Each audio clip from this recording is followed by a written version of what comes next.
ये बहुत कठिन है। इसके लिए तो हमको किसी सदगुरु की शरणागति ग्रहण करना पड़ेगी और वहां बैठकर कुछ सत्संग करना पड़ेगा। सत्संग को मूल इसलिए कहा गया कि नवदा भक्ति में मेरे राम जी महाराज ने भी शबरी अम्बा को, माँ शबरी अम्बा को यही शब्द कहा कि प्रथम भक्ति संतन कर संग और दूसरी रति मम कथा प्रसंग। एक सत्संग कर लो, दूसरा कथा को श्रवण कर लो, तो धीरे धीरे फिर हमें मोक्ष को ढूंढना नहीं पड़ेगा।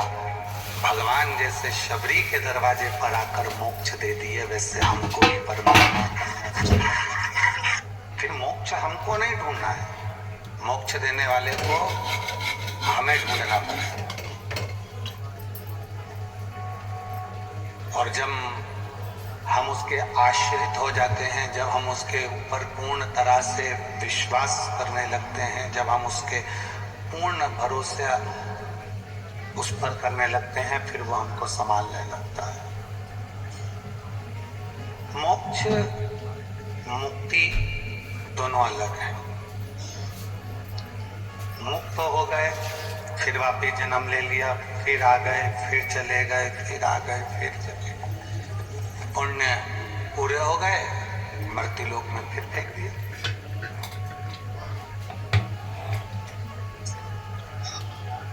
कभी हम स्वान बन गए, कभी हम झिंगुर बन गए, कभी हम कीड़ा बन गए, कभी हम मकोड़ा बन गए, कभी हम काकरोच बने, कभी हम कुछ भी, जो उसकी इच्छा होगी बनाए अपने कर्म से। अभी एक मिनट की फुर्सत नहीं है संसार के लोगों को, और इसके बाद का जो जन्म होगा पूरी फुर्सत में हो गए।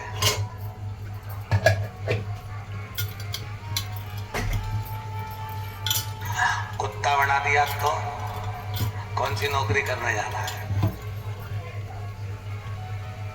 फ्री गली गली घूम रहे होंगे, आराम से बैठे होंगे, कोई आएगा लात मार कर चले जाएगा, कोई आएगा डंडा मार कर चले जाएगा, कोई आएगा तो रोटी पटक जाएगा, और कोई आएगा तो चिल्ला चोट करके चले जाएगा।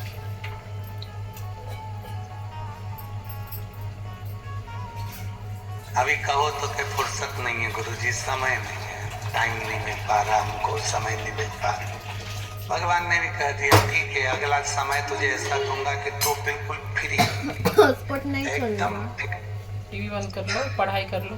टाइम तेरे पास में, इधर घूमना उधर घूमना, गली गली जाते फिरना, फिर कोई काम।